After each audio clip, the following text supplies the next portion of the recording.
Donc, les moyens, vous l'avez dit d'ailleurs, nous les mettons. Et ensuite, nous avons fait le choix, c'est vrai, parce que c'est son rôle, une police de proximité, de lien avec la population, et nous attendons, en revanche, que les forces de l'ordre nationales fassent leur travail sur les 3 axes que je citais. Voilà tout ce que je voulais dire. Peut-être aussi dire, mais c'était déjà prévu, vous avez parlé du CLSPD, comité local de sécurité et de prévention de la délinquance, où on rassemble tout le monde pour parler et s'accorder et se coordonner sur les questions de prévention de la délinquance. Et il faut savoir qu'il y a un groupe local de traitement de la délinquance qui est en train de se créer autour et avec notamment la procureure et les services de justice, et qui permettent d'aller un peu au-delà. Rares sont les communes sur notre métropole où ça se fait. M. Chapuis suit ça.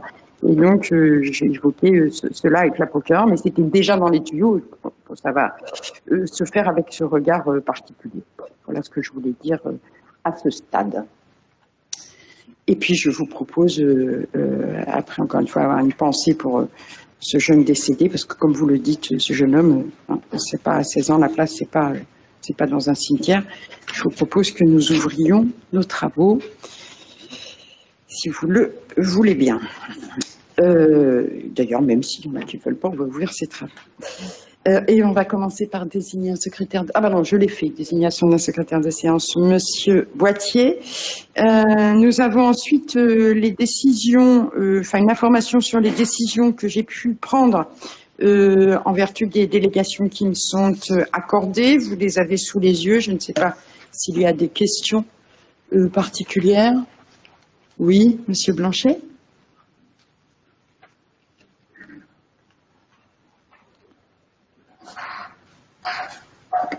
Une intervention courte sur le. Je voulais attirer votre attention sur le sous-sol au sujet de la déconstruction de la caserne des pompiers. En fait, ce sous-sol, il est sur l'emprise le château du Perron était à ce niveau-là. Il possédait des dépendances, une pièce d'eau. Il s'est passé beaucoup de choses en fait. Et donc je voulais que. Alors, la destruction n'entame pas le sous-sol. Mais si vous envisagez des constructions, ce que je vous propose, c'est d'envisager éventuellement des fouilles, des sondages, et peut-être dans un premier temps de le documenter. D'accord, c'est noté, on va voir ça, on va transmettre cette information. Donc c'est un travail d'archiviste, en fait, qui peut être fait en collaboration avec Mémoire Fleurissoise. Oui, absolument, c'est ça que je pensais. S'ils veulent bien faire. Très bien, merci. On le note, merci beaucoup. Pas d'autres questions, donc c'était juste une information dont il vous est demandé de prendre note. Nous avons ensuite l'approbation du procès-verbal du conseil municipal du 19 mai. Je ne sais pas s'il y a des sujets particuliers. Vous l'avez tous lu à 3 reprises au moins. Ouais, pas de difficulté, que ce procès-verbal est approuvé. Est-ce qu'il y a des oppositions, des abstentions? Il est donc approuvé.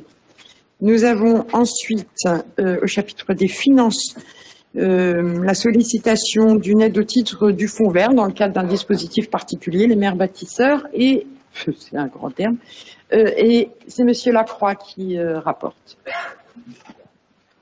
Oui, merci Madame la maire. Oui, un dispositif qui avait déjà, enfin un peu similaire à celui qui avait déjà été mis en place en 2021 après le Covid dans le cadre du plan de relance.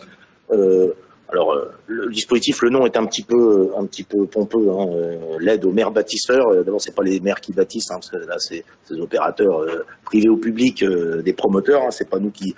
Et on a une prime entre guillemets au logement réalisé.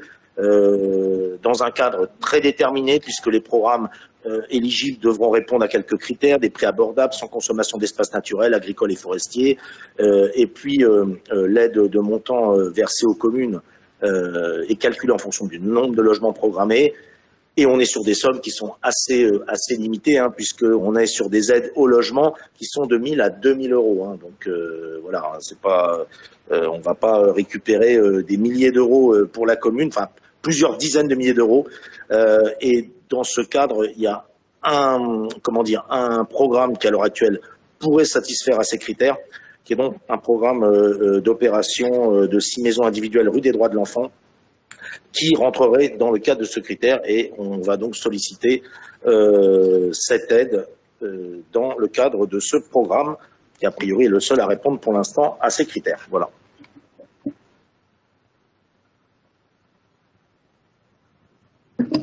Donc on va passer au vote. Est-ce qu'il y a des oppositions, des abstentions? C'est donc adopté à l'unanimité. Nous avons ensuite une délibération sur la CLECT. Alors, quand on dit CLECT, on dit métropole en fait.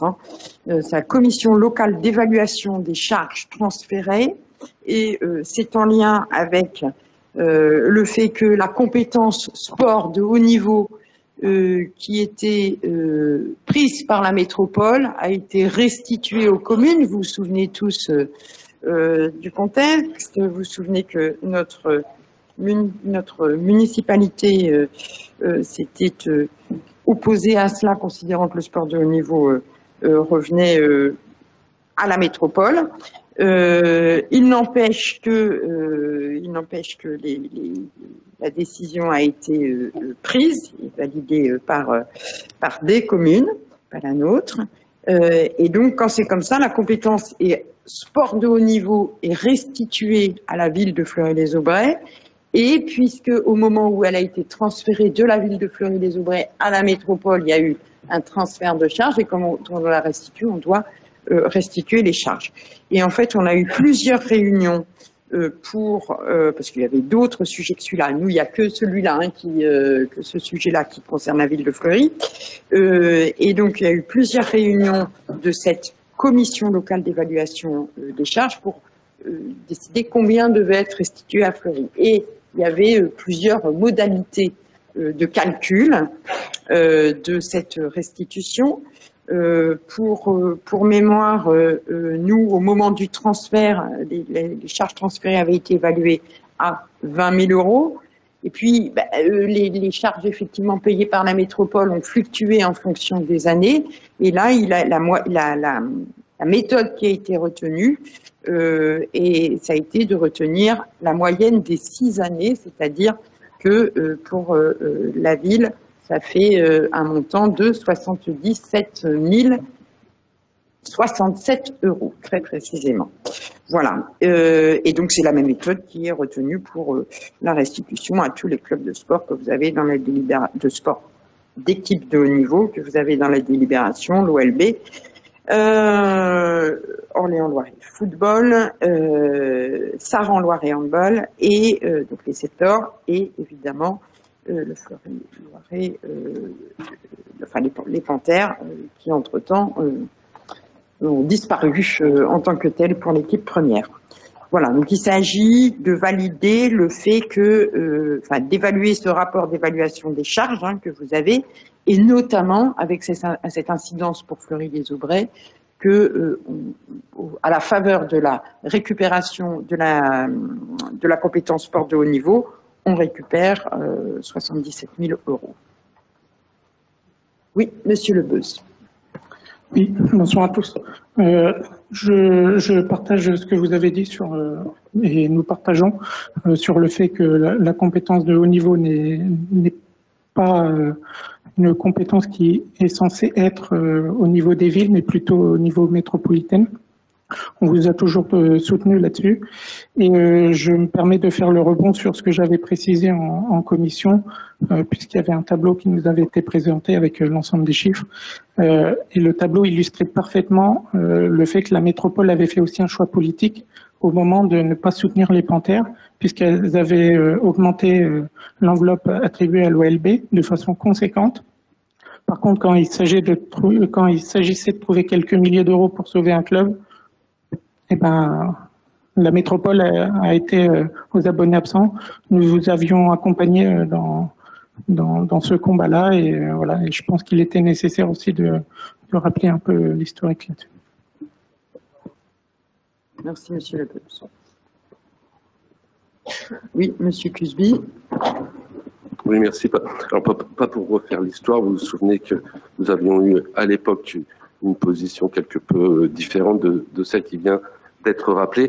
Simplement pour dire que dans l'opération, quoi qu'on en pense, la ville fait plutôt une bonne opération, si je puis m'exprimer ainsi, puisque lors de la métropolisation, le transfert était de 20 600 € et vous l'avez rappelé, il nous est proposé de recommunaliser, si je puis dire, 77 000 €. De telle sorte que pour les finances de la commune, ça n'est pas une mauvaise opération. Absolument. Après, le finance. Au passage, on a sacrifié une équipe. Ça, je ne suis pas sûre que ce soit féminine. Très bien. Je vous propose de passer au vote.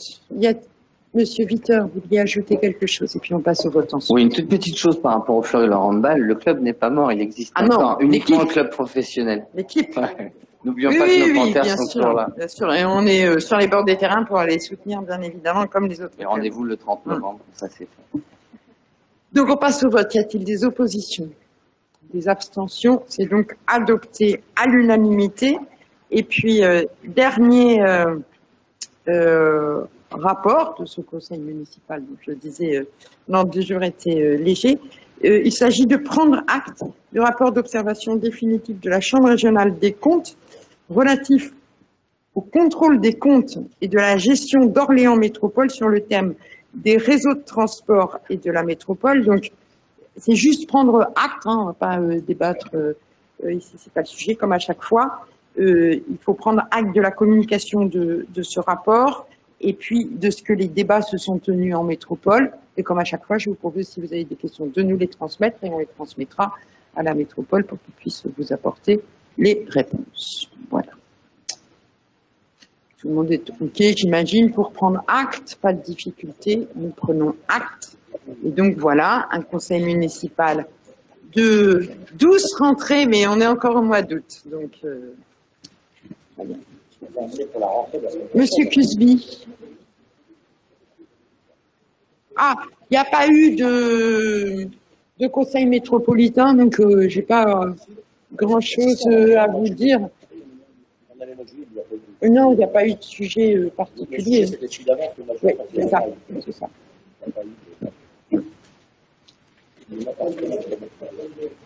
Voilà. Ah oui. Alors, ne partez pas sans avoir émargé.